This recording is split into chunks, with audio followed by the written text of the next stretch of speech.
Tak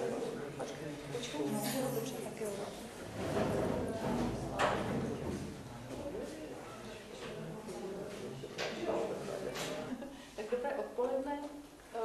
Jsem ráda, že tady scházíme, když pořád teda v stále menším počtu, tak ještě někdo dorazí. Takže dneska promluvila ve střední, východní a východní Evropě etnická socialistická. Ďakujem. No dnešná prednáška je z jednej strany tá najjednoduchšia, z druhej strany tá najzložitejšia. Takže vlastne to neprišiel, si to vypočuje z YouTube, alebo si to prečíta, ale nebude mať možnosť sa opýtať. No ale to už je jedno. Dnes máme o niečo jednoduchšiu úlohu ako doteraz, lebo nebudeme mať žiadne problémy s terminológiou. Dneska sa budeme rozprávať hlavne o Rómoch. A budeme sa rozprávať o našom regióne, čo sme už hovorili. Čo je to náš región? Takže stredná, východná a juhovýchodná Európa. To sú krajiny, ktoré boli na východ od tzv. Železnej opony, ktorá rozdielovala Európu po druhej svetovej vojne. Teda Poľsko, Česká republika, Slovensko, Maďarsko, Rumunsko, Bulharsko, Albánsko, krajiny bývalej Jugoslávie, európska časť bývalého Sovietskeho zväzu. Toto rozdelenie je nielen politické, hoci aj stratilo už vlastne svoju aktuálnosť, ale dôsledky ešte stále pociťujeme. Je aj geografické, ale ako ste si vypočuli v predchádzajúcich prednáškach o histórie, má to aj svoje kultúrne a historické zázemie. A to je dôvod, prečo my vždycky, keď hovoríme o tomto regióne, tak zapájame do toho aj Grécko, aj Turecko, teda aspoň tú európsku časť Turecka, lebo historicky a kultúrne to je vlastne tento istý región. Aj keď politicky to bolo z druhej strany železnej opony. A to je vlastne, čo je dôležité, to je vlastne rómsky región. To je oblasť sveta, kde žijú Rómovia a ak aj sú teraz, ako aj sú, na iných miestach tak sa rozsídlili z tohoto regióna. Takže on je úplne jasne, čo to sa týka Rómov, odhraničený od všetkých ostatných regiónov vo svete. Čo sú vlastne Rómovia, sme si už povedali v súvislosti s terminológiou, ale dnes budeme hovoriť o vnútornej štruktúre rómskeho spoločenstva. Pred viacerými rokmi sme vytvorili takú teóriu, by som to nazvala, kde sme analyzovali Rómov ako spoločenstvo a vtedy sme prišli k názvu medziskupinové etnické spoločenstvo, čo vlastne aj do dnešného dňa po toľkých rokoch sa nám zdá, že je to najpresnejšie, aspoň z národopisného hľadiska. Sú to potomkovia ranej, aspoň z pred 1000-ročnej migračnej vlny z Indie, takže tu platí ten indický pôvod.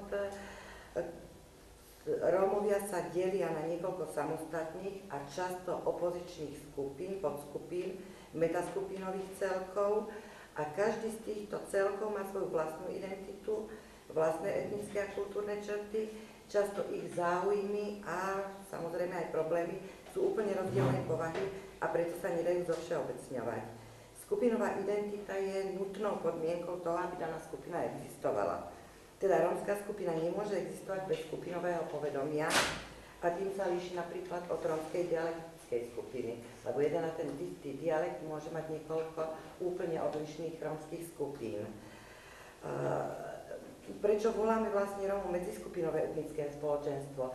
Lebo napriek všetkému tomuto, napriek tomu rozdeleniu na skupiny, podskupiny a metaskupiny, existuje niečo aj ako spoločné povedomie. Aj keď to povedomie niekedy sa zakladá na uznanom protiklade. Alebo veľmi často na vzťahu okolitého obyvateľstva. Alebo aj na základe toho, čo sa Rómovia podozvedali z literatúry, teda spoločný pôvod, alebo spoločné legendy. No v každom prípade nedá sa povedať, že by neexistovalo aj nejaké spoločné povedomie. Tak preto vlastne opakujem, medziskupinové etnické spoločenstvo. To je ten termín, ktorý sme si my zvolili.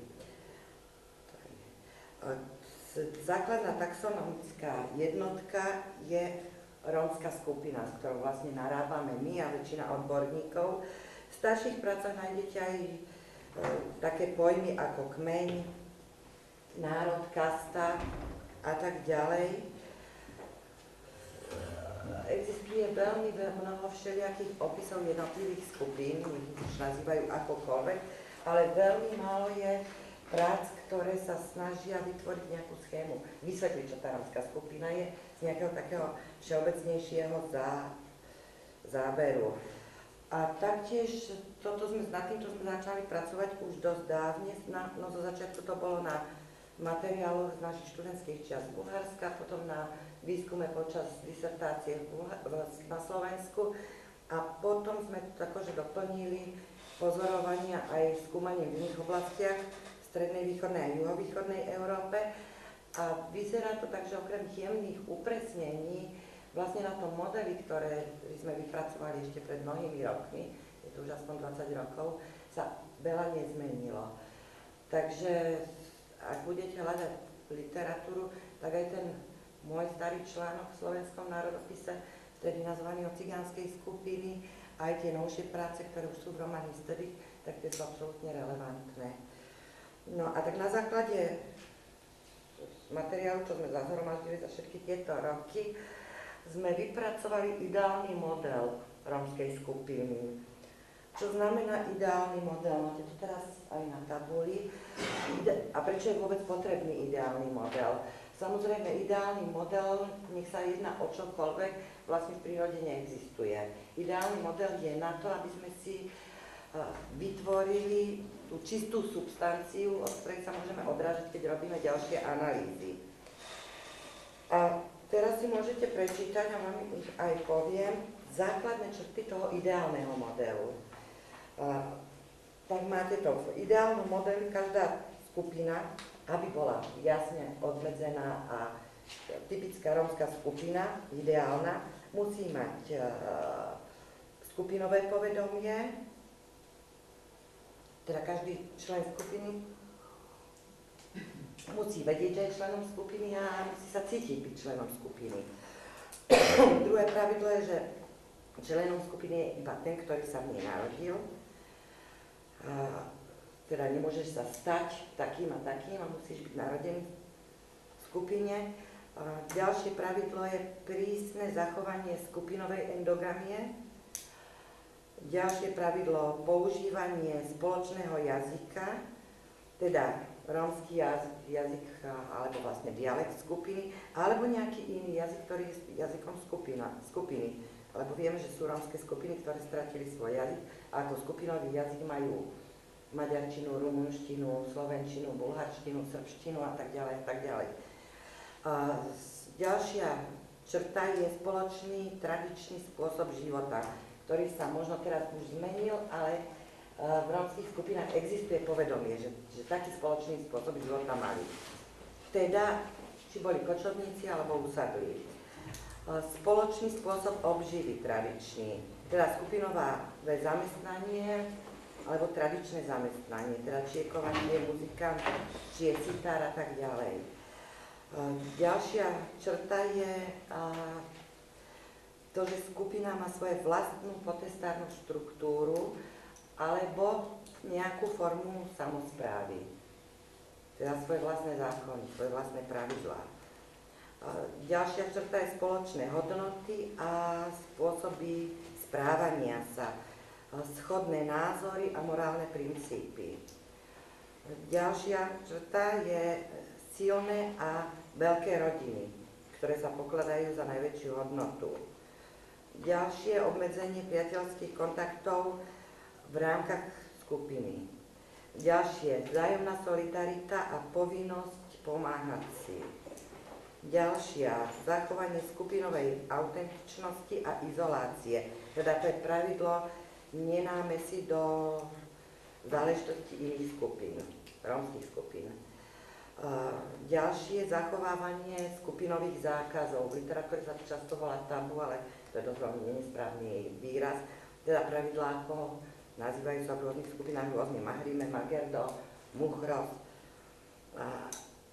Tento zoznam by sa mohol skrátiť, mohol by sa aj rozšíriť, ale vlastne tieto, ktoré sme vypočítali, ktoré máte aj na tabuli, tak to sú vlastne hlavné charakteristiky modelu ideálnej rómskej skupiny, a ktorá, ako som povedala, je vlastne teoretická konštrukcia, ktorá sa ale môže používať nie je samoučelová, môže sa používať pri výskume. Za prvé, táto schéma nám pomáha jasne pochopiť, čo je to rómska skupina. Ideálny model nám umožňuje sledovať procesy, ktoré prebiehajú v rómskych skupinách v dvoch rovinách. Na jednej strane vo vzťahu k ostatným rómskym skupinách a na druhej strane v rámci samotných rómskych skupín. Pri použití ideálneho modelu ako yardstick, ako mieritko, môžeme odlíšiť jednu rómsku skupinu od druhej. Pritom treba zdôrazniť, čo som už povedala, tým, že je to ideálny model, to neznamená, že ak niektoré charakteristiky v niektorej skupine nie sú a v druhej sú, takže tá skupina, ktorá má viac tých charakteristík, je tá pravá, tá ozajstná, tá čisto rómska. Aj tá skupina, ktorá má menej tých charakteristík, tá je tiež pravá, čistá rómska, len v nej sa uskutočnili nejaké zmeny. A tie zmeny najčastejšie vedú k tomu, že sa vlastne skupina, o tom si povieme aj ďalej trošku viacej, v procese historického vývoju žiadna rómska skupina sa nezachovala presne taká, aká bola odjak živa. Vlastne nemáme nejaké kontinuity z Indie cez Balkány až do Európy, že by skupina bola taká, ako bola. Každá skupina sa po staročia vývoja mohla rozdeliť, segmentovať najprv na podskupiny a potom každá z týchto podskupín sa mohla a často sa aj stávala novou skupinou, ktorá sa vybudovala znovu všetky tieto charakteristiky. Ja to z začiatku ich stráca, rozdelí sa a potom každá tá novovzniknutá skupina si sama vytvára všetky tieto charakteristiky. Často to je spojené s migráciami. Teda akože historický vývoj, ako náhle opustila tá skupina svoje prostredie, oddelila sa časť skupiny, oddelila sa od svojej materskej skupiny v novom prostredí, aby sa zachovala ako rómska skupina, a čo je absolútne pravidlo prežitia, tak si vlastne znova vybudovala v priebehu storočia, deje sa to dodnes, všetky tieto charakteristiky a postupom času sa znovu doblížila k ideálnemu modelu. Toto je jedna z vecí, čo je taká akože najdôležitejšia, nám sa zdá, že nie veľmi zložitá pochopiť, ale veľa kolegov, študentov to ťažko chápe. Ďalší, takže ak sú otázky, tak sa pýtajte. A ďalší smer vývoja môže byť, keď sa jednotlivé skupiny pod vplyvom okolností spájajú do metaskupín. Takže to tiež súvisí. Strácajú sa alebo narušia niektoré charakteristiky, a začajú sa tieto charakteristiky spodieľať s inou skupinou. Samozrejme nie s hociakou, ale viac menej v nejakom slova zmysle príbuznou. A ako náhle sa niekoľko skupín zlúči do jednej novej veľkej skupiny, zachováva si nejakú spomienku na staré skupinové delenie, ale zlučuje sa do nového väčšieho celku, kde už tie hranice nie sú tak striktne obmedzené, tak vznikajú metaskupiny. No a takéto kolektivity existujú na rôznych hierarchických úrovniach a závisia od rôznych faktorov.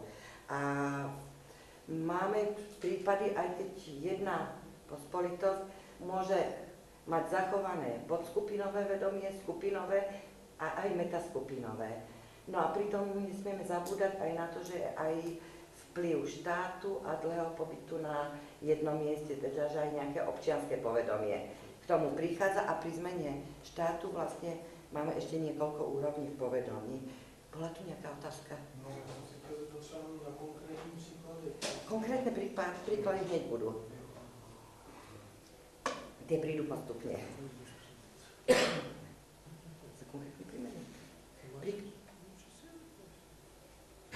Myslím, že to bude lepšie, keď v porade k tomu prídeme. Ešte jedno také dôležité, čo by sme chceli povedať v tejto súvislosti, že minulé storočia historický kontext, v ktorom Rómovia žili a žijú, súčasná sociálna, ekonomická, politická situácia sú nesmierne dôležité. A jednotlivé regióny, ako sme si vypočuli už v tých prednáškach o jednotlivých krajinách, ovplyvnili Rómov. Takže keď hovorím aj o rómskych skupinách, podskupinách a metaskupinách, tak vždy musíme zohľadňovať aj ten región, o ktorom hovoríme. Lebo samozrejme ten vplýva tiež aj na zmeny v rómskej skupine. Rómovia ako komunita, tiež ako jedno také z základných pravidiel, vlastne tu nás sme ako zhromaždili tie základné pravidlá, ktoré hovoríme a okolo toho už potom môžeme budovať aj ďalej aj na príkladoch. To je vlastne tá teória spustená a hodená aj na PowerPoint. No a tak ďalšie také pravidlo, čo som už začala hovoriť, že Rómovia nie sú hermeticky izolovaná a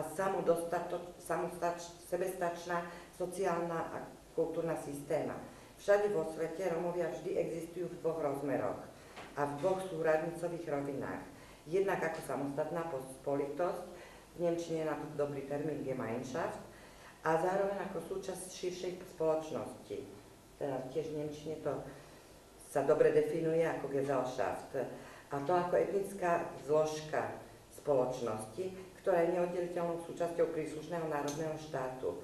Ide o dva súčasne existujúce typologické javy, ktoré sa prelínajú v neoddeliteľnej jednote. A toto je veľmi dôležité, lebo mnohokrát, mnoho chyb, ktoré sa dočítam v článkoch a v knihách, sú preto, že autori nedokážu pochopiť, že vlastne toto je nerozdeliteľné, tieto dve úrovne.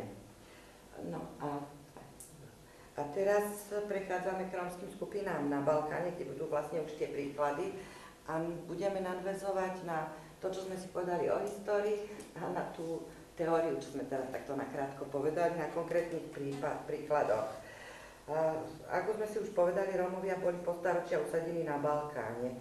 Balkánsky poloostrov je známy tým, že má pomerne dobre zachovanú škálu rôznych rómskych skupín, podskupín, metaskupinových komunít a preto je veľmi dobrý príklad Balkánsky poloostrov na ilustráciu, na pochopenie javov, lebo na mnohých miestach sú úplne v čistom jave a sú tam všetky modely. Metaskupinové komunity, ako aj rómske komunity na Balkáne sa líšia náboženstvom. Niektorí praktizujú islám, iní pravoslavné kresťanstvo. Niektoré skupiny v rôznych historických obdobiach prechádzali od jedného náboženstva k druhému, čo sme si už povedali na príklade Osmanskej ríši. No a teraz máme už aj vplyv nových náboženstiev, teda letničné hnutia a rôzne iné evangelické cirkve. Najvšeobecnejší rozdiel medzi Rómami na Balkáne je rozdelenie na dve veľké metaskupiny. Jedna je Chorachané Roma, teda tureckí Rómovia, a metaskupina kresťanských Rómov, teda Dasikané Roma. Typické pre Balkánsky poloostrov je, že sa zmiešava náboženstvo s etnickou príslušnosťou. To je ešte dedičstvo z Osmanskej ríši, to sme si o tom hovorili, že ako v Osmanskej ríši bolo obyvateľstvo zaradené podľa vierovyznania a preto vlastne dodnes, ako dedičstvo Osmanskej ríši, je, že ak je človek Turek, tak to znamená, že je Mohamedán. Ak je človek v Bulharsku Bulhar, to znamená, že je pravoslavný kresťan. Ak je v Srbsku pravoslavný kresťan, takže je Srb, ale keď je pravoslavný kresťan, je Srb, z Grécku a tak ďalej. Takže a preto je ten problém s tým Chorachanérom, a to myslím, že včera pri prednáške o tom hovorili, alebo v prestávke pri fajčení sa niekto opýtal o tých tureckých Rómoch. Preto vlastne Chorachané Roma znamená, máme aj v Bulharsku, aj v Grécku, aj v Srbsku, aj v Makedónii a keď sa povie iba Chorachané Roma, to neznamená nič, to znamená turecký Róm. Alebo to znamená Róm Mohamedán, ale taktiež to nepovie človeku, keď sa povie iba Chorachané Róm, nič. Takže treba vždy aj upresniť, o akého. A je to vlastne príklad metagrupy. No a Súrima by som dávala príklady vtedy, keď hovorím. Ak ste čítali Bernard Giliata Smitha, on skúmal rómske skupiny na začiatku nášho 20. storočia, predchádzajúceho storočia v Bulharsku. On má opísaný asi 20 rôznych rómskych skupín Chorokhané Roma, teda tureckých Rómov, ktoré dnes už neexistujú. Väčšina z nich, teda niektoré sa zachovali, no väčšina z nich už sú iba ako metagrupa, teda už dávno zabudli, na svoje skupinové charakteristiky stratili. Mnohí z nich si pamätajú, že ich starí otcovia boli povedzme takí a takí. Napríklad, že ich starí otcovia boli kováči, alebo že boli z skupiny tureckých Rómov, teda Mohamedanov, zo skupiny Zagundžiov, alebo zo skupiny Kalburdžiov, alebo z nejakej inej skupiny. Lenže dnes už povedomie je na úrovni metaskupiny. Dnes oni sa pokladajú už za Chorokhané Roma a už nie sú žiadne obmedzenia toho, že by sa jeden Chorokhané Rom mohol zobrať za ženu alebo za muža z inej rómskej skupiny, ktorá patrí ku Chorokhané Roma samozrejme. Vytvoril sa už aj nejaký taký jednotný svetonázor. A takže vlastne rozdelenie, tie staré skupiny, ktoré boli, tak tie vlastne už existujú na úrovni nejakej takej rodinnej spomienky. No ale niektoré skupiny sa zachovali z Chorokhané Roma. Takže to je taký príklad veľmi dobrý na čo je to metaskupina. Teda to, čo ešte na začiatku 20. storočia máme opísané v literatúre ako skupina, dnes už vlastne nie všetci sú. No a toto je taký príklad konsolidácie, teda rôzne skupiny s rôznym, dokonca aj dialektmi, s rôznymi remeslami sa postupom času pod vplyvom okolností zlúčili do jednej spoločnej metaskupiny. Ďalšia metaskupina ako na Balkáne je metaskupina kresťanov. Teda tí, ktorí len tieto metaskupiny, aby nedošlo k omylu, keďže hovoríme o balkánskom polostrove, v každej krajine sú svoje. Teda metaskupina Dasikané Roma v Bulharsku nie je tá istá ako metaskupina v niektorej inej balkánskej krajine. Hoci tie metaskupiny sú aj tam. Takže vždy je tu aj vplyv už tých jednotlivých štátov. A vlastne Dasikané Roma to sú všetci tí Rómovia, ktorí neboli Mohamedani, takže tí boli samozrejme pravoslavní kresťania. A tu máme tiež niektoré skupiny, ktoré sa zachovali ako samostatné skupiny a niektoré skupiny, ktoré stratili svoje charakteristiky a zlúčili sa s ostatnými kresťanskými skupinami do jednej novej metaskupiny. Najčastejšie a najrýchlejšie tento proces prebieha v podmienkach veľkých mestských rómskych štvrtí, kde sú usadené jedným vierovyznaním skupiny alebo príbuznej skupiny. Stretáva sa to aj v niektorých regiónoch, teda región, v ktorom povedzme je mnoho Turkov. Často máme aj metaskupiny tureckých Rómov, častejšie ako inde. Hoci toto pravidlo nie vždy je také, niekedy presne naopak, že ako náhle tam je veľa Turkov, tak potom sa stávajú kresťanmi, to záleží od konkrétnych súvislostí. No a ako sme povedali, tieto metaskupiny Chorokhané Roma a Dasikané Roma sú poddelené do viac menej autonómnych skupín a mnohé z týchto skupín sa delia na podskupiny. Nachádzajú sa na rôznych hierarchických úrovniach.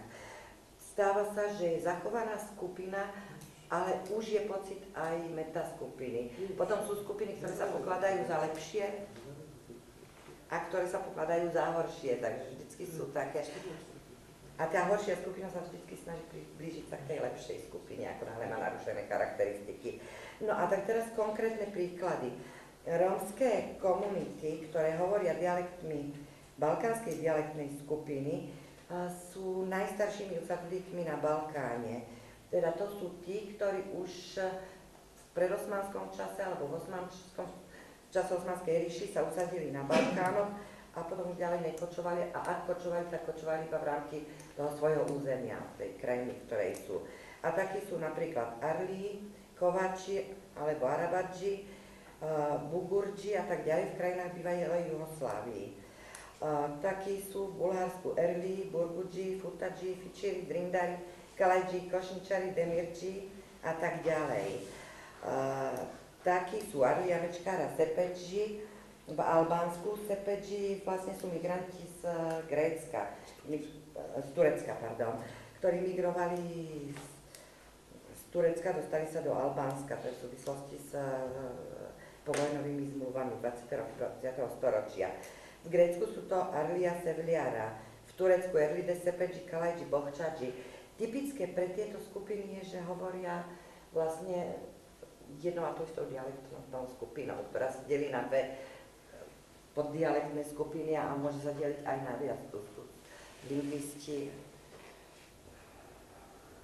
ešte stále nedostatok výskumov a vlastne lingvisti to delia na dve skupiny a potom tie dve skupiny delia na podskupiny. Takže, ale to už myslím, že keď budete mať prednášky od lingvistov, tak oni vám viacej povedia, ktorá skupina z týchto balkánskych dialektov ako hovorí.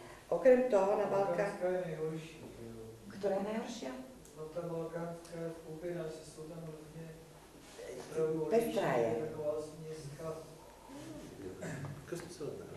Čo najsložné? Se to spíš tak skrnuje, že to sú balkánsky, ale sú úplne nejako Nie je veľmi hierarchicky rozvinutá, tak preto možno, že... V bývalom sovietskom zväze je to nie menej skupín, ale je to nejaké také jasné, nie taká hierarchia. Teda na Balkáne je to búrlivé procesy, veľa skupín, veľa národov okolitých, ktoré ovplyvňujú potom veľa hraníc národných a to všetko ovplyvnilo. A preto je ten obraz na Balkánoch taký zložitý. Veľmi podobné je to v Rumunsku, čo vlastne bolo súčasťou niekoľkých štátov, rôzne regióny, rôzne vplyvy a tam je tiež taká istá zložitá situácia. Z našho hľadiska, teda akože z hľadiska ľudí z Balkánu, normálna situácia je na Balkáne. A to, čo je v strednej Európe, to je taká absolútne zjednodušená situácia. To je už tak jednoduché, že to až ľudné. Tak sa konsolidovali, že nakoniec v strednej Európe vlastne máme, hrubo povedané, dve skupiny, dve metaskupiny. Hrubo povedané. Takže to je akože proces konsolidácie. Ešte vlastne tá hranica těch dvou skupin muslimských a křesťanských Romů je napříč těma dvěma skupinama. Áno, samozrejme. Lenže to, čo sme povedali, nie vždy dialekt a skupina je jedno a to isté. Takže my máme napríklad metaskupinu Chorchane Roma, v ktorej máme časť, ktorí stratili vôbec rómsky jazyk, hovoria po turecky. Máme časť, ktorí hovoria balkánske dialekty a časť hovoria južnovalašské, ktorým teraz prechádzame. Takže vlastne naozaj ten obraz je dosť pestrý. Ale opačnú variantu sme nikdy nestretli v celom našom regióne, že by vlastne jedna výnimka jediná, ale my si povieme neskôr, že by jedna skupina hovorila dvoma dialektami. Jeden jediný prípad taký poznáme. Takže, no, o tom budeme hovoriť za chvíľku. Tak, my sme sa zamysleli. Takže balkánske dialekty by boli takto narýchlo skončené. Ďalšia dialektná skupina veľká, ktorá je súčasťou aj metaskupiny buď Chorokane, buď Dasikane Roma, buď sú zachované ako skupiny. To sú tie, ktoré hovoria dialektami starovalašskej romštiny, ktoré lingvisti nazývajú južnovalašskej. My máme s lingvistami takú debatu. My trváme na termíne južnovalašské dialekty a oni trvajú na južnovalašské, my trváme na starovalašské. Naša logika je, že my sa pozeráme na veci historicky a národopisne. Teda starovalašské dialekty sú tie dialekty, ktoré majú skupiny, ktoré prví sa vysťahovali z Valašska a z Moldavie a rozsídlili do ostatných krajín. A severnovalašské nech lingvisti vysvetlia, čo tým myslia, lebo my sme doteraz nedokázali pochopiť, prečo dali geografický názov dialektom. Zvyčajne odpoveď, keď sa lingvistov pýtam, že prečo hovoria severné a a južnovalašské dialekty, tak nám vravia, že dialekt nemá nič spoločného so zemepisom, no tak to už nechávame na lingvistov. Ale pre istotu, aby sme nemali nejaké nedorozumenia, keď píšeme, tak vždycky píšeme južnovalašské dialekty, poznámka. To sú tie dialekty, teda starovalašské dialekty, to sú tie dialekty, ktoré lingvisti nazývajú južnovalašské. Takže aby si každý mohol vybrať, ktorý termín sa mu páči. A všetko sú vlastne, každý jeden termín je približný, tak termín sa môže aj zmeniť, nie je to až taký veľký. A oni si vyskytují hlavně tam u těch migrací z Rumunska na jih, ne? Když to ty lováři šli na sever, takže... Ale zase je otázka, kde je východisko, čo je juh, čo je sever. Však ako sme hovorili už v predchádzajúcich prednáškach, tak to migruje sa všetkými možnými smermi. Teda Grécko, Bulharsko a Srbsko sú na juh od Valašska. A máme severnowalašské skupiny. Taliansko a Španielsko a Latinská Amerika, ktorým smerom idú. Takže tie zemepisné smery, no nie, no tak pravíme svoj názor, nikomu ho nevnúcujeme, nech každý používa, ako chce terminológiu. Len vždy na to upozorňujeme a pravím, že my to aj vždy píšeme, takže aby neboli zmetky v tom. Nám sa to zdá presvedčivejšie ako historické. No a starovalašská vlna, migračná, ktorí majú tieto starovalašské dialekty, ako sme si povedali už, tak tí sa vysťahovali z Valašska z Moldavie pred zrušením otroctva. A ako sme si povedali, tak táto vlna sa pohybovala v 17. 18. storočí. A oni žili rozptýlene po celom Balkánskom poloostrove a dokonca aj v Malej Ázii. No, takže znovu juh, sever, to je jedno. A do tejto migračnej vlny a veľkej dialektnej skupiny patria napríklad Gurbeti, Džambázi, bosnenskí Čergari a čiernohorskí Čergari, ktorí vlastne boli donedávna jedna tá istá skupina, ešte stále sa prelíňajú. Ale už teraz je vidieť, že táto skupina sa vlastne je na najlepšej ceste sa úplne rozpadnúť na dve skupiny. A to najmä tým, že vznikol štát Bosna, vznikol štát Čierna Hora a okrem toho obrovské množstvo tejto skupiny je v Taliansku. Takže naozaj už sa tie kontakty, to spoločné, čo majú medzi sebou a tá spomienka, že boli jedna skupina začína strácať. No a sem patrí aj skupina Kalopéry v krajinách bývalej Jugoslávy. Kalopéry to je Bosna. Džambázi v Makedónii som nepovedala, Gurbeti sú hlavne v Srbsku a obrovská väčšina srbských Rómov sú Gurbeti. No ale boli aj v Kosovo, samozrejme, že z Kosovo sa strašne veľa vysťahovalo. Takže všetky tieto skupiny z bývalej Jugoslávy môžeme nájsť už dneska, ten obraz nie je presný, takže potom ako všetky vojny boli, tak sa všetko presťahovalo, kto kde mohol. Takže teraz už môžeme nájsť Rómov, ktorí boli povedzme teda kosovskí Arli, tak teraz ich stretneme vo Vojvodine alebo v Nemecku a tak ďalej. Takže vlastne to, čo my hovoríme, to je ten obraz pred rozpadnutím sa Jugoslávii. Teraz už treba robiť novú mapu a spomínať, ktorý je odtiaľ. No, k tejto starovalašskej skupine patria v Bulharsku Vlachuria. Nazývajú sa v rôznych oblastiach odlišne, niekedy Vlachičky, niekedy Lacho, ako skrátene.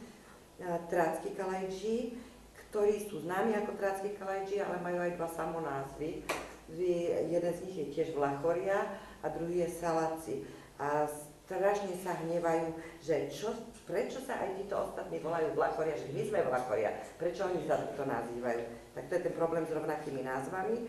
Džambázi, Porčori a tak ďalej v Bulharsku. V Albánsku to sú Kaburđi, Kurtopi, Čergári. V Grécku Kalpazar, Kandurie, Filipidži. A v Turecku Vlachos alebo Lachoja sa sami seba nazývajú. No a títo, ktorí sú v Turecku, sú vlastne migranti z Grécka. v 20. rokoch 20. storočia bola výmena obyvateľstva medzi Gréckom a Tureckom, ktorá zasiahla aj okolité balkánske národy, ktoré z kresťanské obyvateľstvo sa vymienialo v mohamedánskom, teda že v Turecku mali zostať mohamedáni a kresťania mali ísť do svojich respektívnych kresťanských štátov, na prvom mieste do Grécka. No a samozrejme spolu s majoritným obyvateľstvom sa sťahovali aj Rómovia, hoci nie vždy logicky. Niekedy sa spolu s kresťanmi vysťahovali mohamedáni a opačne. To sú už tie migračné voly a detaily.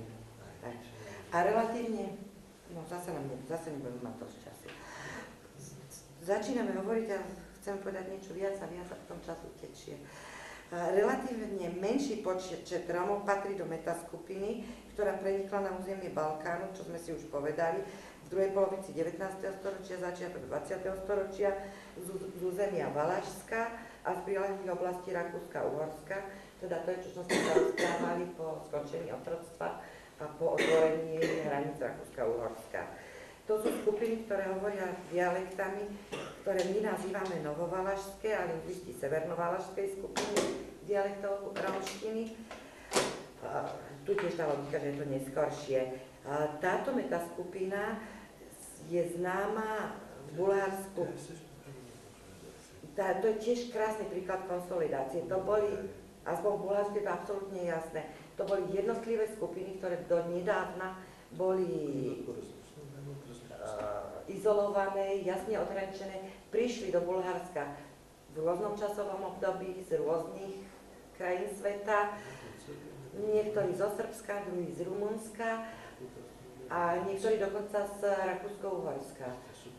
Preto ich subgrupa sa nazýva Ňamci. Lenže bývalé skupiny sa dnes stali už subskupinami, subgrupami, subskupinami, podskupinami a vzniklo povedomie absolútnej metaskupiny, ktorá sa nazýva Kaldaraši alebo aj Kardaraši donedávna. Takže to je názov, ktorý patril jednej podskupine a stal sa názvom celej metaskupiny. A na niektorých miestach sa používa ako taký spoločný názov aj Lajaši a Katunári, ale čím ďalej tým menej. Dnes najčastejšie je to Kaldaraši. Samotní členovia tejto metaskupiny používajú spoločné označenie pre seba Róm Ciganiak.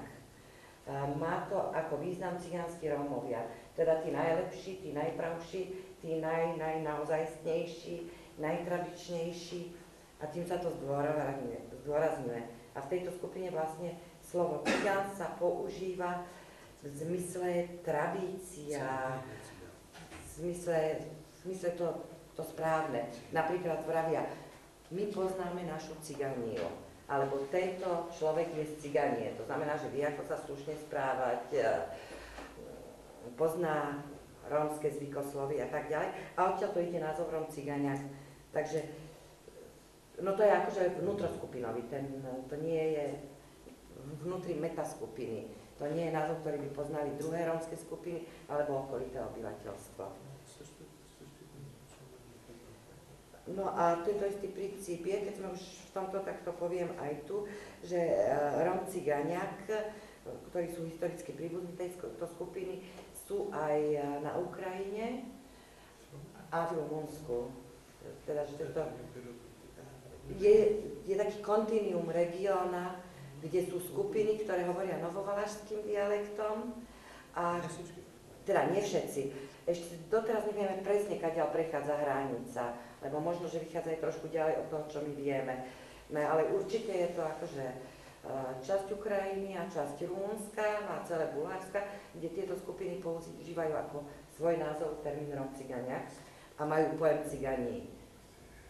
Tak. Ďalšia taká metaskupina, ktorá tiež je príkladom konsolidácie rôznych skupín,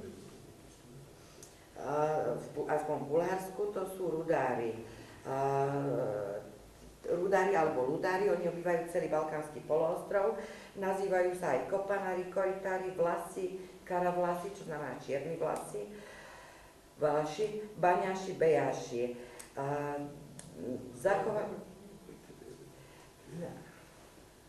Máte to aj napísané tu na tieto názvy, aby som ich neopakovala. Najrozšírenejšie názvy Rudári, Ludári, to je veľmi rozšírené, to je Bulharsko, Kopanári, Bulharsko.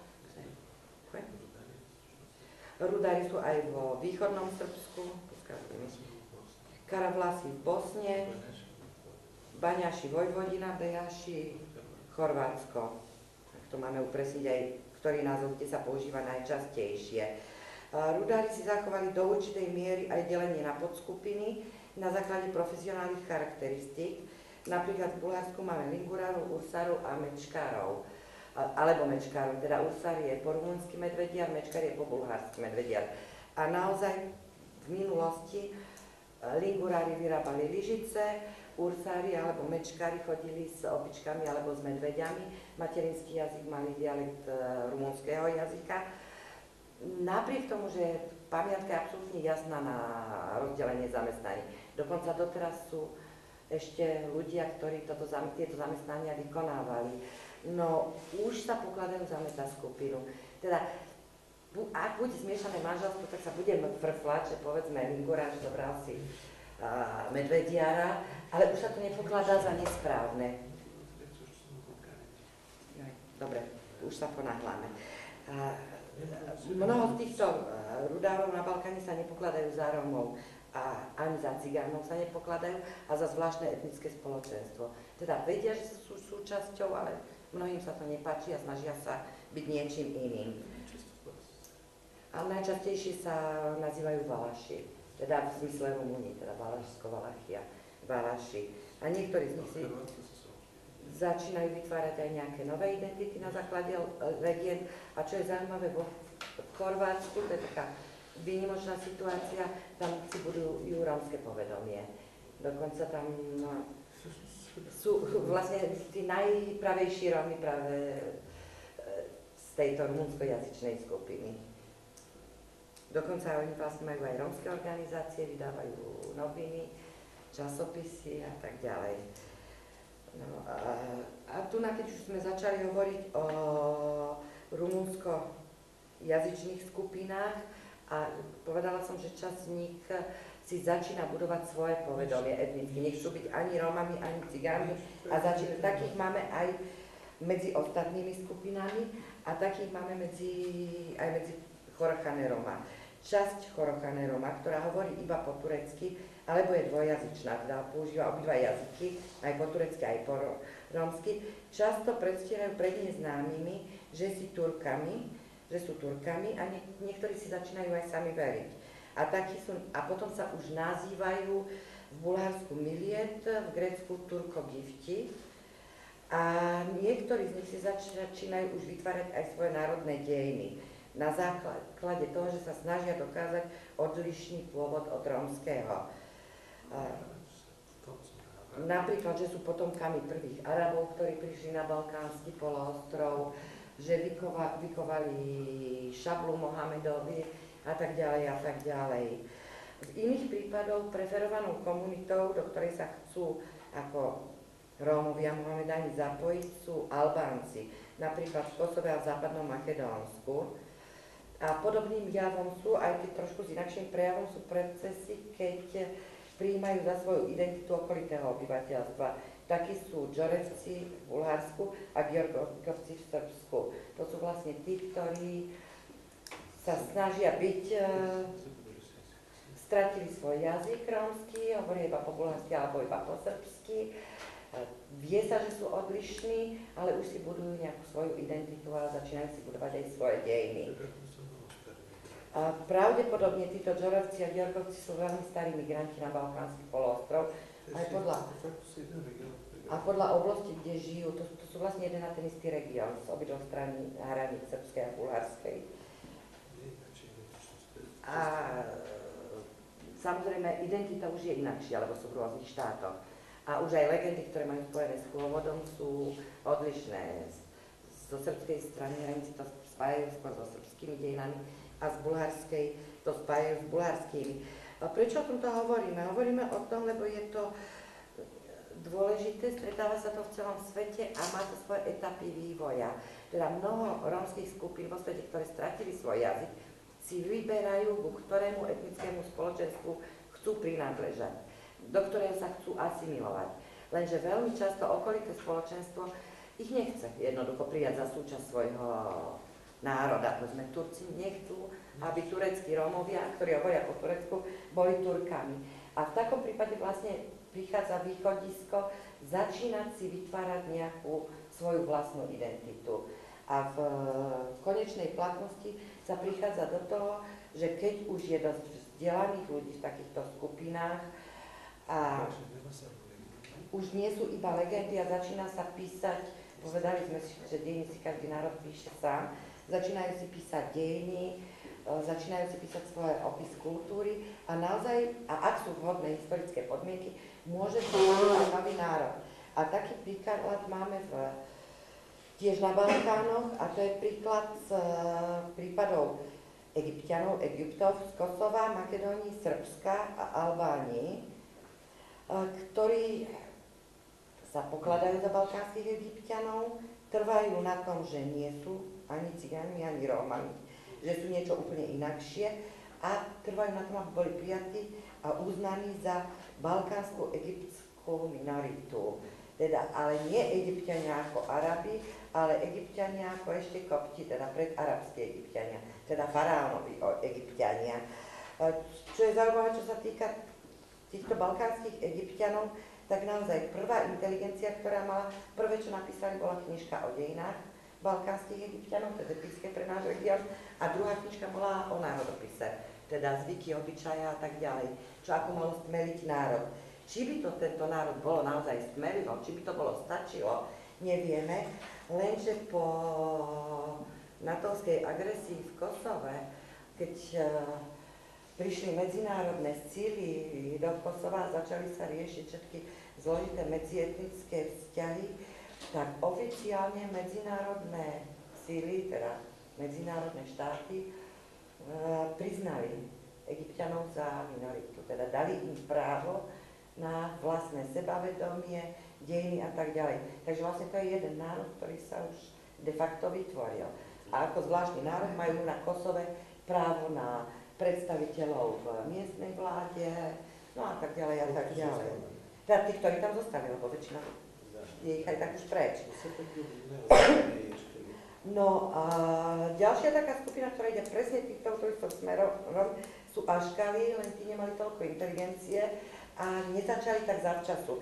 Balkánski Egypťania to začali ešte za socializmu sa si budovať svoje povedomie a Aškali boli na úrovni legien.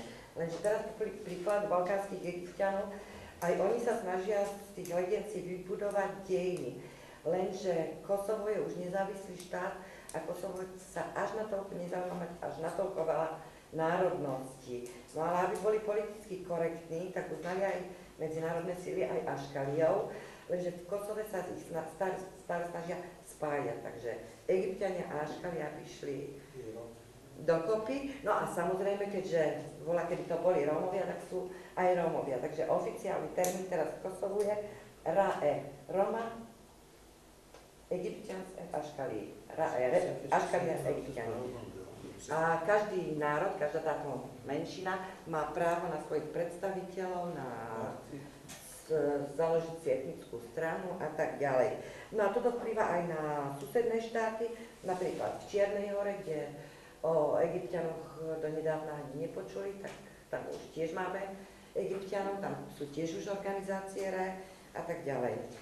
Nakrátko. No a teraz trošku, aby ste si odlikli obrázky, ale musíme to trošku rýchlejšie prejsť. Tak toto je metaskupina Chorochane Roma, ktorá sa ale rozvinula úplne inakšie. Táto čierna-biela fotka, tak to sú Erlí zo Sofie, ktorí majú povedomie, že sú Erlí, že sú zo Sofie a zostali ako vlastne oddelená skupina. A to druhé je vlastne je príklad zo severovýchodného Bulharska, tureckí Rómovia, to je z Zagunži. A toto je príklad tiež z primorských oblastí, teda z Burgasu, tureckí Rómovia, ktorí už hovoria iba po turecky, nevedia po rómsky. A možno, že títo špeciálni by sa už boli dávno stali, a špeciálne táta rodina, by sa stali Turkami a možno, že by boli dokonca aj aktivistami tureckého hnutia, keby neboli vznikli rómske organizácie a nevládny sektor, takže a toto ich vrátilo ako k Rómom. Teda mimovládne organizácie niekedy majú aj takýto výsledok, že vracajú k koreňom. Toto je balkánska skupina, teraz toto všetko boli balkánske skupiny jazykové. Toto sú Burgudži, Parpuli. To sú v minulosti kočovní kováči, vyrábali vrtačky a teraz z nich kočujú iba starí ľudia. A toto sú Trácky Kalajči, tí, čo sa nám treba nazývajú Vlachori alebo Saláci, starovalašská jazyková skupina a vlna. A oni kočujú doteraz, to sú jediní, ktorí kočujú dodnes tvrdo. Teda a nikdy, ani počas socializmu neprestávali, takže nelegálne kočovali aj za socializmu. To je Novovalašská, to myslím, že aj spoznáte, to je Kelderaška. A toto sú tiež ako vážni páni z skupiny Kelderašov, Novovalašská skupina, členovia Rómskeho súdu. Toto je Makedónia, stará fotka zo Skopje. Nová fotka, to sú Arlí, ktorí boli tiež kovači, balkánska skupina jazyková. A toto sú balkánski Egypťania a táto fotka je z pohrebu otca balkánskych Egypťanov, teda ten prvý pán, ktorý začal sa ako snažiť záňať literatúru, písať knižky, nájsť si odborníkov, ktorí by podporili jeho tézu. A druhý, teda z tejto strany, to je jeho syn a to je prezident Zväzu balkánskych Egypťanov ako politicko-mimovládnej organizácie. To je z Makedónie. A on bol natoľko rozumný, že sa rozhodol, že musí mať doktorát a to je náš prvý úspešný doktorát, ktorý obhájil. No, toto je Albánsko, to sú Kalburdži. Kaburži v Albánsku sa to vyslovuje. Teda,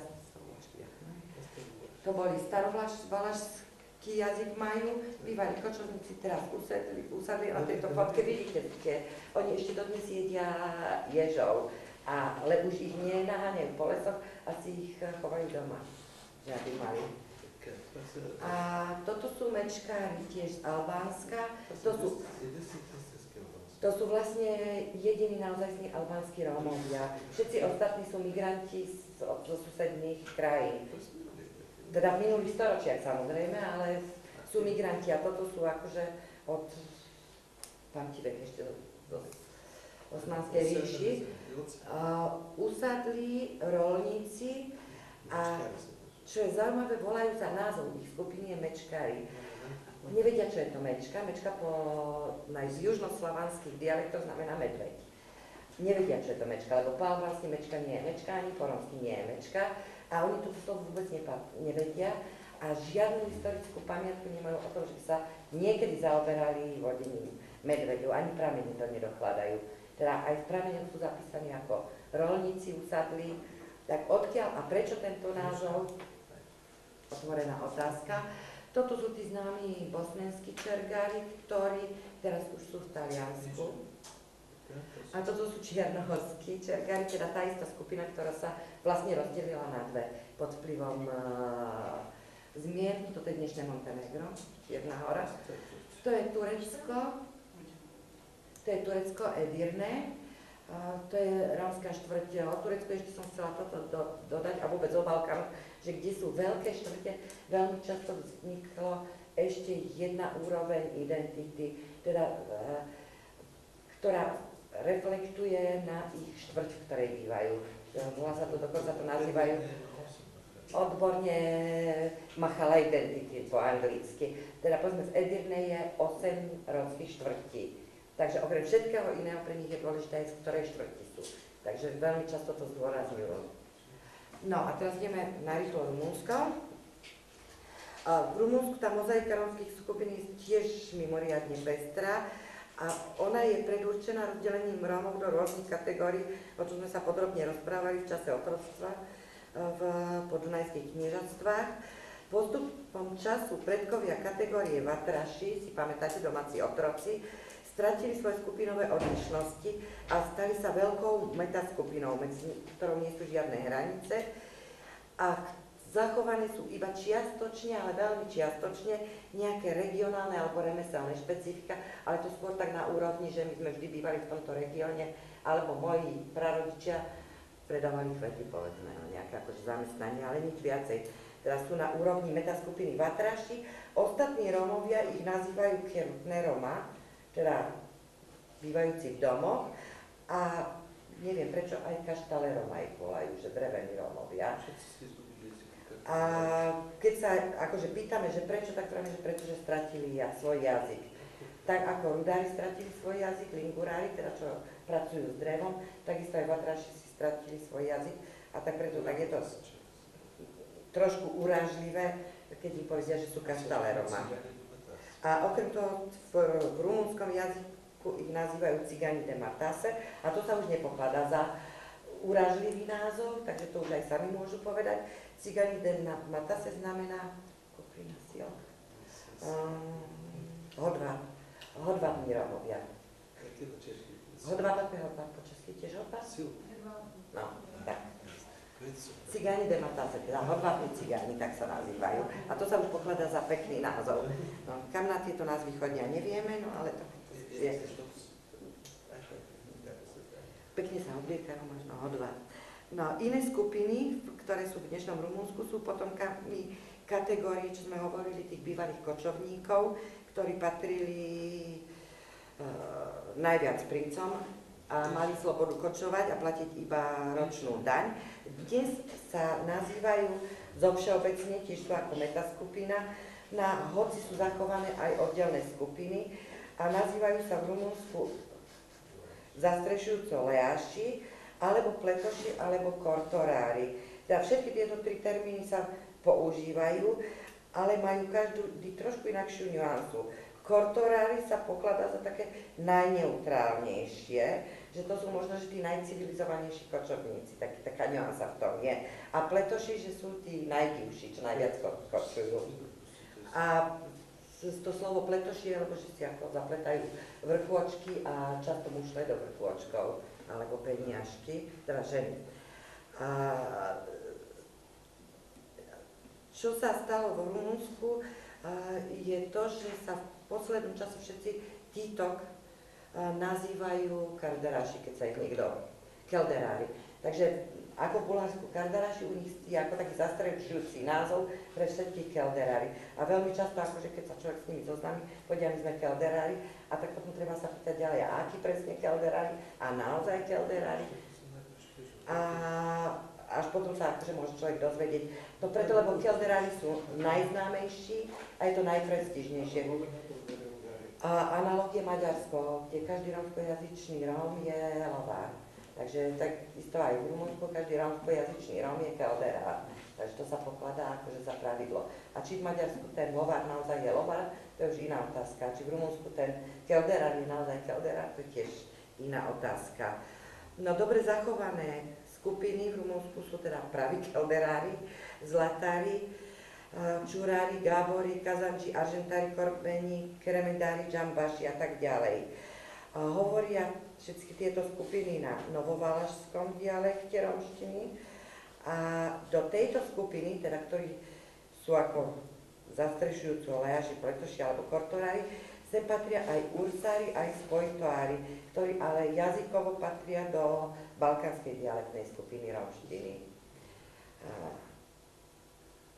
Ale tiež akože v čase otroctva ursári mali štatút tých, ktorí mohli voľne kočovať. A spojtoári vlastne sú tí, ktorí sa presťahovali, migrovali z Bulharska do Rumunska v 19. storočí a niektorí z nich dokonca aj v 20. storočí. Takže vlastne jazykovo aj preto nepatria do týchto skupín. Okrem toho v Rumunsku máme aj rumunsko hovoriacich Rudárov vo Valašsku, nazývajú sa Lingurári v Moldove, Bejaši a Bejaši v Transylvánii. To je tiež veľká metaskupina, ktorá tiež si pamätáte, mala osobité postavenie v dobe otroctva. Dobrudža, ktorá patrila pod Osmanskú ríšu, dodnes žijú tureckí alebo tatársky hovoriaci Mohamedáni, Rómovia, a mnoho z nich má príslušne preferovanú identitu, teda buď sa pokladajú za tatárskych Rómov, alebo sa snažia byť Tatármi, alebo za tureckých Rómov a sa snažia byť Turkami.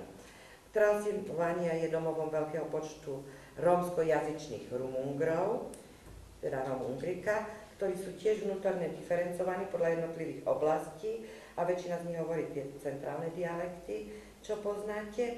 A v Transylvánii žijú aj maďarsko hovoriaci Rumungri, ktorí majú preferovanú maďarskú identitu, teda snažia sa byť Maďarmi.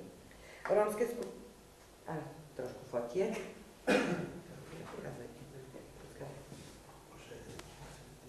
No tak toto sú lajaši, teda kočoví Rómovia.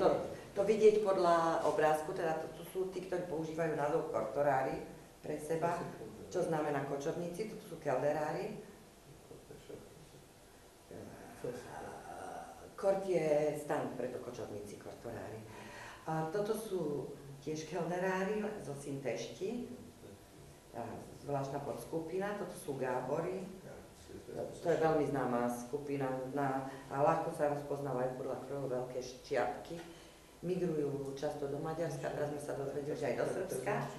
A toto sú Kazandži, teda vo Valašsku. Toto je Ursárka známa, niektorí aj poznáte, Ursarica, teda zo skupiny Ursárov.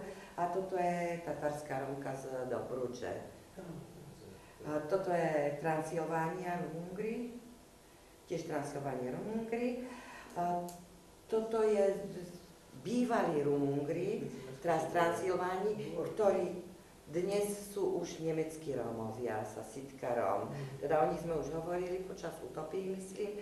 To sú tí, ktorí vlastne ostali v nemeckých dedinách Transylvánii po vysťahovaní sa Nemcov a vybudovali si povedomie ako nemeckých Rómov, udržiavajú styky s Nemcom, udržiavajú luteránsky kostol a sami seba nazývajú už nemeckí Rómovia. No, nemáme čas, takže ja si myslím, že to by sme mohli kľudne preskočiť, toto viete.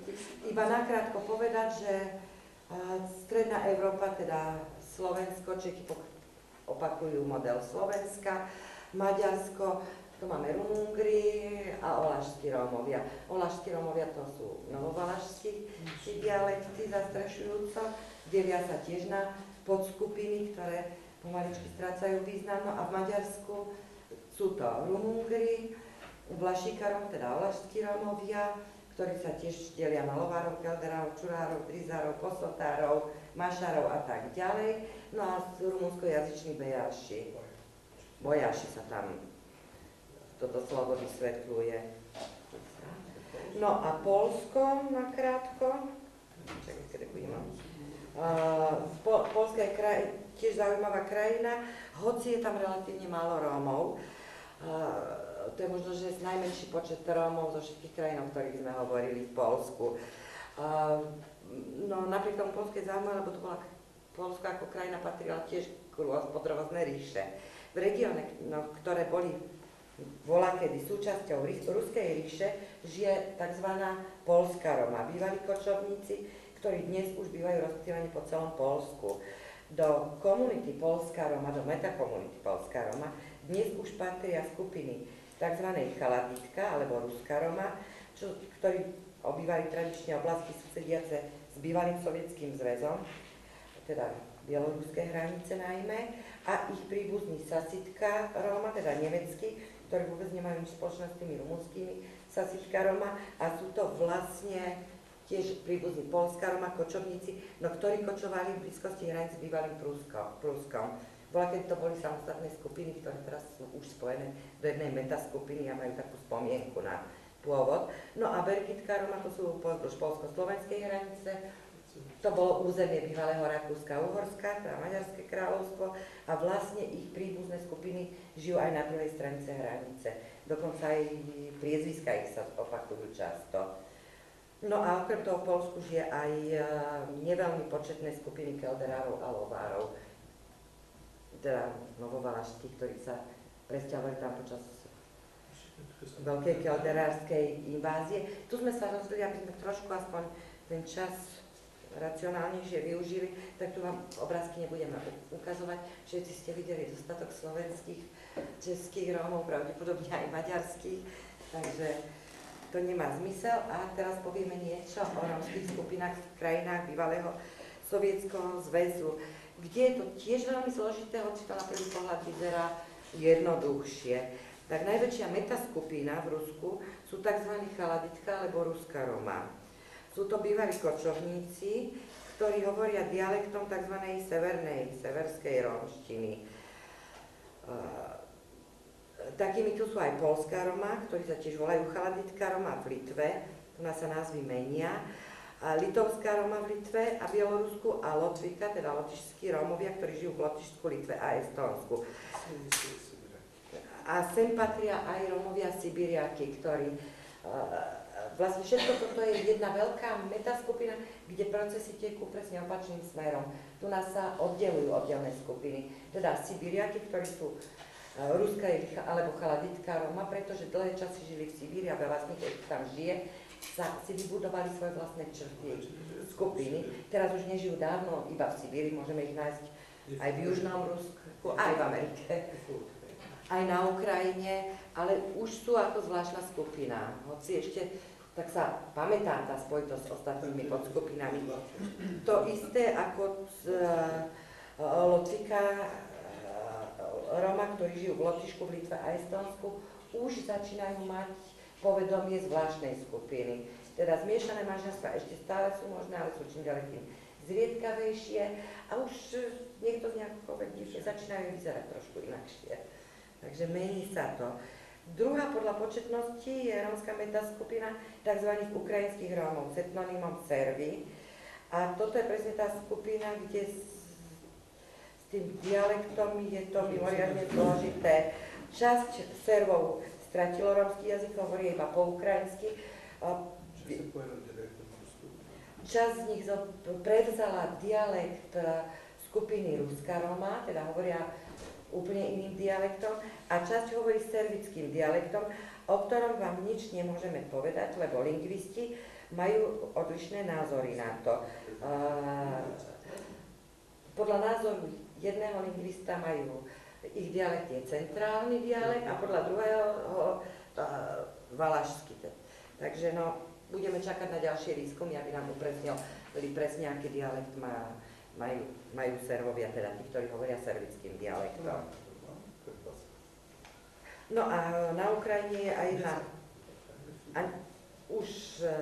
a v Južnom Rusku žije jedna malá skupina, ktorá hovorí, ale tu už sú si lingvisti jednotní, takže tu už nie sú žiadne spory karpatským dialektom rómštiny. Hovorí malá skupina Plaščunov, ktorá je malá skupina, ale kultúrne sa mimoriadne odlišuje od ostatných nositeľov týchto dialektov v iných krajinách. Absolútni kočovníci a aj dodnes časť z nich zúčastňujú sa rómskych súdov, teda podobajú sa na ostatné rómske skupiny v bývalom Sovietskom zväze tradičné. Pravdepodobne sa oddelili z tohto centrálneho regiónu karpatského veľmi zavčasu a vyvíjali sa ďalej už pod vplyvom nového prostredia. Je to ale malá skupina. Pomerne početné sú rómske skupiny v bývalom Sovietskom zväze, ktoré hovoria balkánskymi dialektami rómštiny. To sú tí, ktorí sa presťahovali, migrovali z Balkánskeho poloostrova v 18. storočí. Takí sú Ursári v Moldávii a Južnej Ukrajine. Jazykovo príbuzní sú s Ursárami z Moldávii, no nie v žiadnom prípade s rumunskojazyčnými Ursárami v Bulharsku. To je ten istý názov. Toto sú rómskojazyční Rómovia, hovoriaci balkánskym dialektom. Jazykovo s nimi sú spríbuznení aj Krmltika Roma, alebo Krimuri, ako ich volajú, teda krímski Rómovia, ale iba jazykovo sú príbuzní, teda sú to úplne odlišné skupiny. Krímski Rómovia žijú v Kríme, na juhu Ukrajiny, v Južnom Rusku a na Severnom Kaukaze. Na Kríme žijú aj predstavitelia metaskupiny Dajfa, o ktorej máme historické záznamy, na aké skupiny sa delila v minulosti, čo už vlastne vôbec si ani nepamätajú väčšina nositeľov. Je to jednotná skupina Dajfa. Dnes sú všetci tatarsko hovoriaci a s preferovanou tatarskou identitou, ale ktorá nevylučuje aj túto romskú zložku. Pravdepodobne migrovali na Krym tiež z Balkánu alebo z Malej Ázie ešte v čase Osmanskej ríši. Spolu s Tatármi boli v deportácii, stalinskej deportácii počas Sovietskeho zväzu a pravdepodobne aj to urýchlilo procesy zrušenia starých skupín a ich splynutia do jednej metaskupiny a ich priblíženia sa k Tatárom, s ktorými zdieľali spoločný osud deportácií. No a je jedna malá skupina, teda vlastne iba dve dediny, Romleča Čech, ktorí sú v podkarpatskej Rusii. To sú vlastne iba dve dediny. A tí hovoria novovalašským dialektom. No, okrem toho v Podkarpatí Rumungri alebo Servíka Roma žijú už po stáročia.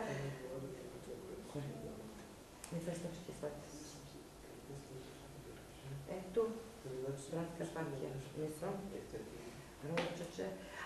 Zabudla som vám povedať, hej, prepačte, dobre, že Veselým sleduje. Zabudla som spomenúť novovalašské dialekty v tomto regióne, skupiny. Žije tam mnoho Vlachov, ktorí hovoria novovalašský dialekt.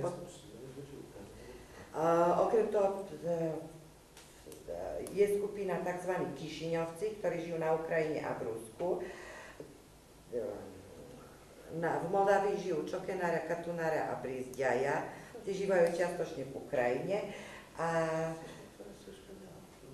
vlastne tu je zasa príklad, toto je jedna tá istá pospolitosť rómska, ktorá sa segmentovala do rôznych skupín. Teda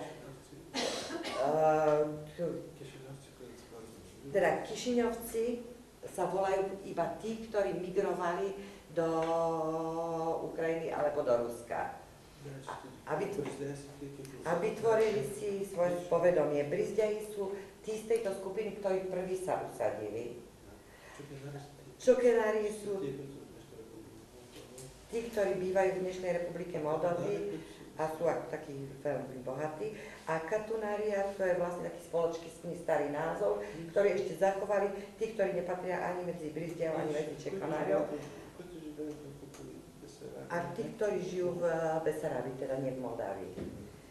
No a z novovalašských skupín samozrejme sú aj Kelderári a Lovári, ktorí do Ruska prišli predovšetkým cez územie Rakúska-Uhorska a dodnes žijú vo všetkých krajinách bývalého Sovietskeho zväzu. Romleča, čo som už spomenula. No. Podkarpatie, Servíka Roma Rumungri, no a rumunsko hovoriaci Lingurári a Bejaši a maďarskojazyčný. Teda Podkarpatie, keďže ono historicky nie je súčasťou Sovietskeho zväzu, to opakuje to, čo bude na Slovensku a v Maďarsku. To sú vlastne tie isté skupiny. A okrem týchto skupiny rumunsko hovoriacich Rómov máme Lingurárov a Vlachijov v Moldávii, na Ukrajine a v Rusku. Kým Lingurári, to sú vlastne Lingurári, teda tí výrobcovia lyžic, ktorí kočovali. Vlachia sú tí, ktorí sa snažili, pravdepodobne sú to potomkovia Vatrášov, ktorí sa snažia byť Moldovanmi. A mnohí z nich majú ako aj moldovanskú alebo rumunskú identitu. Tak, no a teraz trošku obrázkov. Toto sú Ruská Roma. Veľmi typicky mnohí z nich usadli ešte prvé kolchozy, keď vznikli.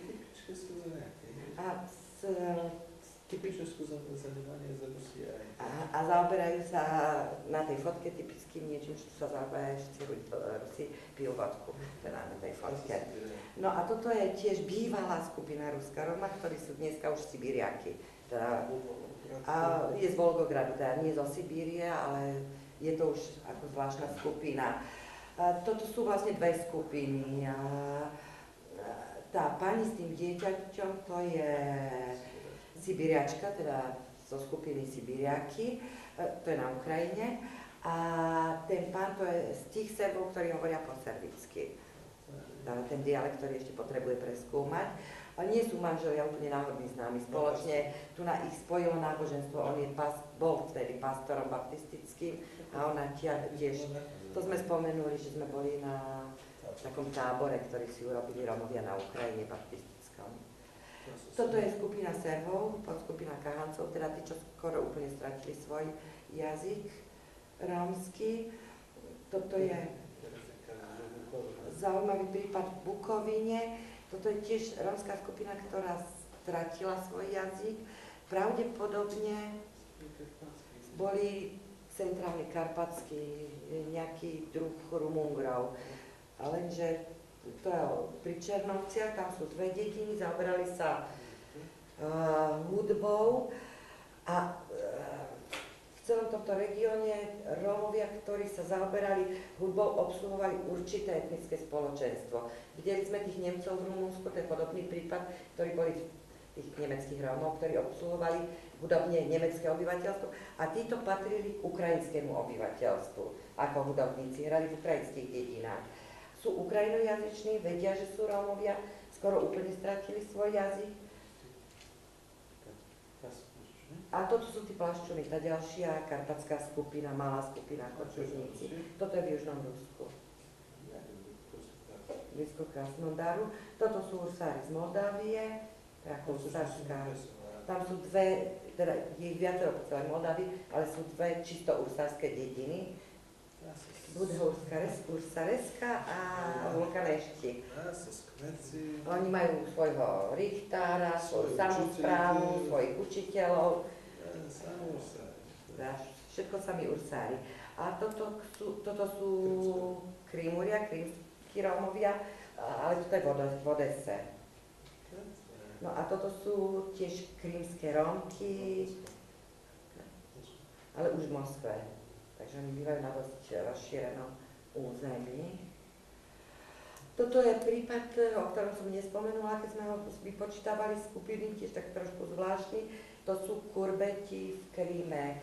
To je vlastne podľa všetkého bývalá časť Dajfy, ktorá sa si zachovala ako jediná svoj rómsky jazyk a bývalý kočový spôsob života a na základe tohoto sa priblížila ku Krímuria, ku druhej skupine rómskej. A vlastne sa stala viac súčasťou metaskupiny Krímuria, lenže taká druhorada trošku.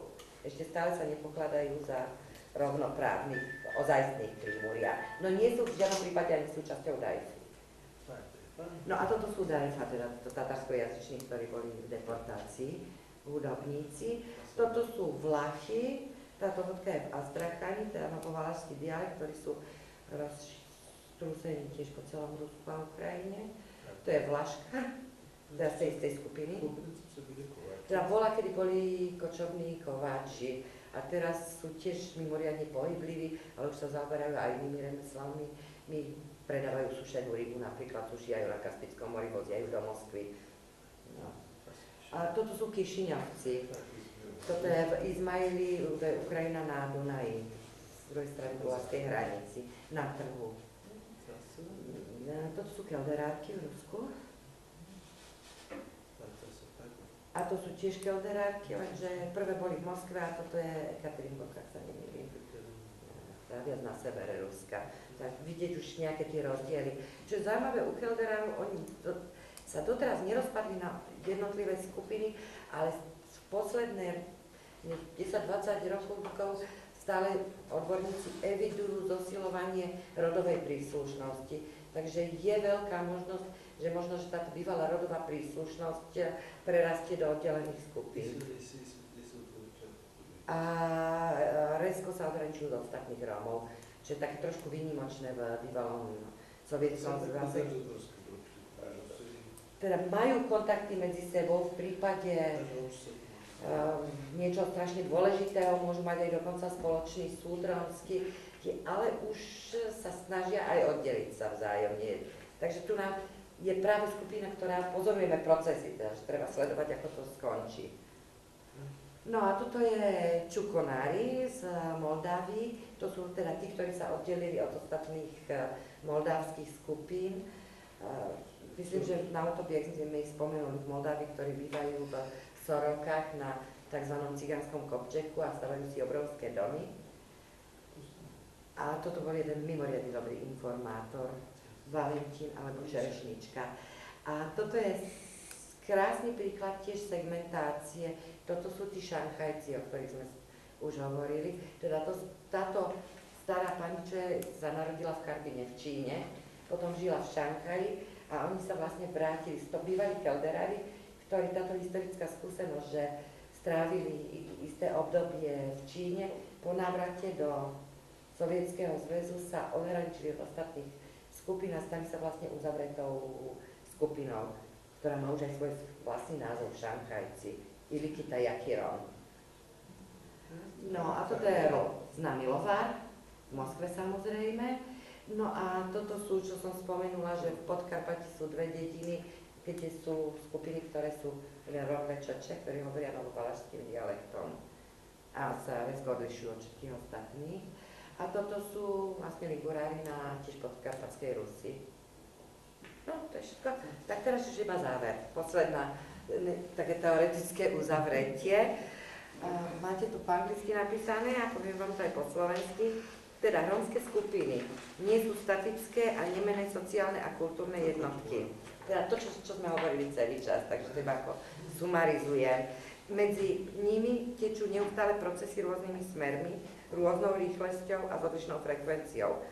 Tieto procesy môžeme obmedziť na dve hlavné protichodné a vzájomne prepojené tendencie, segmentácia a konsolidácia. Na jednej strane tečie proces segmentácie skupiny do jednotlivých podskupín vytvorených na rodovom alebo územnom základe. Na druhej strane jednotlivé podskupiny sa postupne konsolidujú do jednej skupiny alebo jednotlivé skupiny sa zlučujú do jednej metaskupiny. V skutočnosti sa jedná o dve strany jedného spoločného procesu. Je dôvodov považovať tento proces za charakteristický pre Rómov aj v oveľa starších historických obdobiach.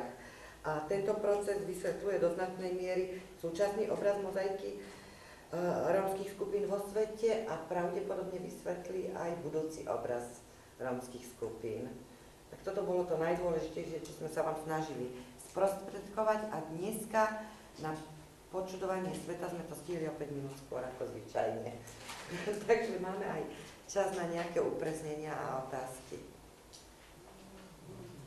Už sa to začíname učiť, ako sa uložiť do toho času. Sa učíme vzájomne. No tak, je niečo nejasné, alebo je všetko jasné? Otázky môžu byť nielen k tejto prednáške, ale aj ku všetkým predchádzajúcim, keď už máme tých 5 minút. Alebo koho chceš čemu inému? No mě by zajímalo u těch Dasikáne a Choracháne, když teda jakoby jsou tam rozprostření v různých lokalitách, jsou vlastně teda upřednostní, jak se vůči sobě vymezují, jestli jako je přednostnější, že jsou Choracháne, anebo jestli jako nějak lokálně. V každom prípade je inakšie, takže nie je tu jednotné pravidlo. V každom prípade nie je povedomie jednotné Chorocháne Roma na úrovni celého sveta.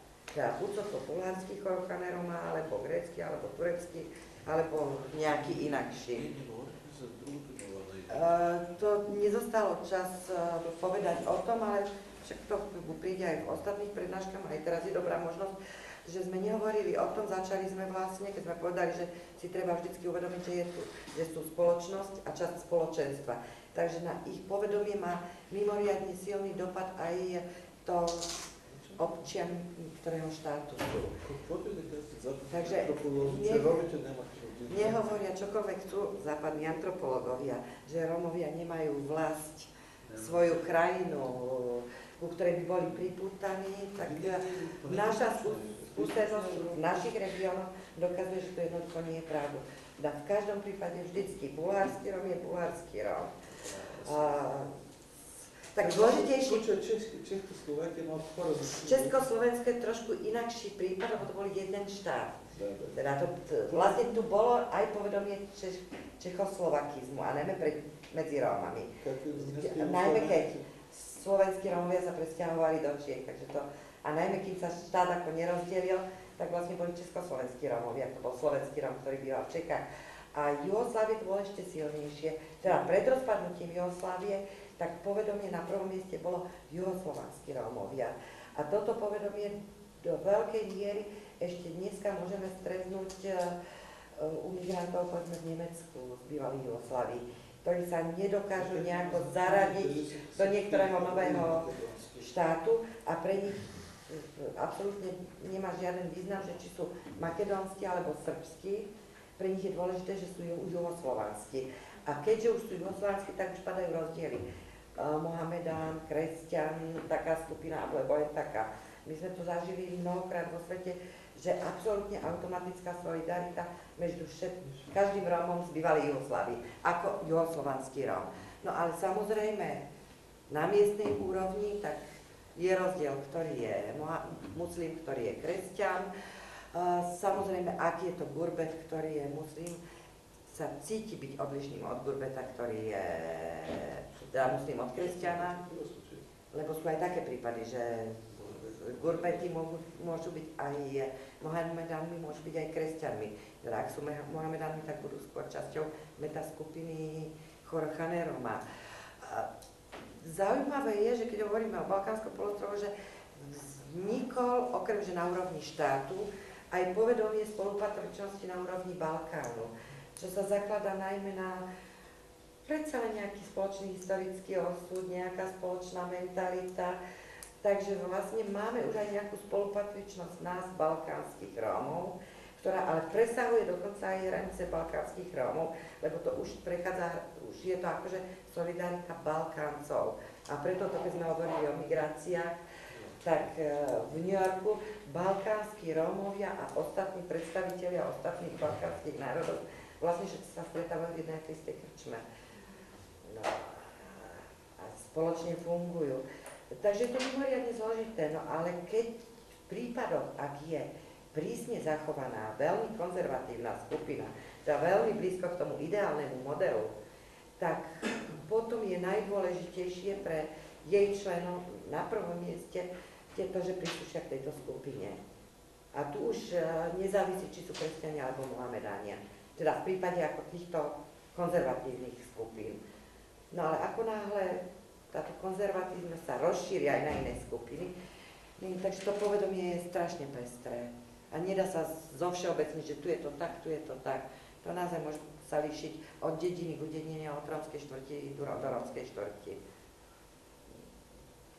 Ještě bych možná měl na místě zdůraznit, že ne vždy, že když existují skupiny se stejným jménem, je to příslušnost metaskupině, protože jednak jsou sice třeba skupinky, které dohromady tvoří Chorokhané Roma nějak a přesahuje to i hranice státu, ale vedle toho jsou pak ještě v jiným balkánském státě jiný Chorokhané Roma, který mají jenom prostě v podstatě to jméno, že mají takový obecný, který s nimi nezdílí nejen jazyk, ale vlastně ani to povědomí o sobě jsou sobě drogami a tak dále. Stejně tak třeba v Itáli jsou různý, že prostě úplně spolu vůbec jako nespolupracují, takže to se fakt někdy... Ďakujem, to bolo veľmi dôležité, čo treba zdôrazňovať neustále a vždy na to mysleť, že nikdy nestačí jeden názov skupiny, že vždycky treba aj upresniť, lebo to sme už spomenuli, že napočítali sme iba v Bulharsku 11 skupín s názvom Kalajdži. Teda niektorí možno zmizli, teraz zemostanie už dávno zabudnuté, niektoré skupiny už sú súčasťou inej metaskupiny a iba keď sa pýtaš, ti povedia, že sú Kalajdži. Niektorí sú zase zachovali ako skupina Kalajdžov. Takže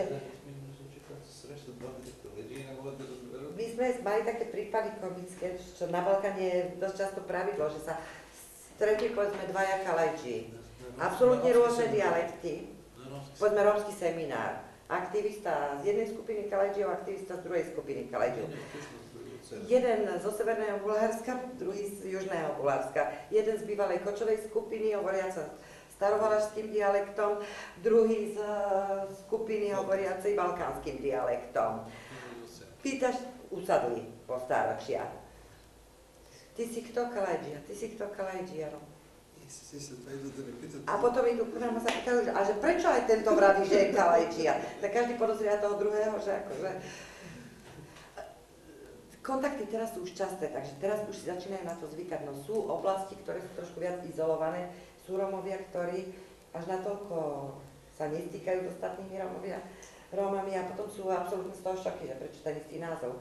No a toto je to, čo my stále opakujeme, lebo napríklad v cudzine Piaseria má články o Jorge Roma a potom po jeho článkoch už aj mnoho študentov skúma Jorge Roma. Momentálne v Taliansku Jorge Roma môžu byť hociakí.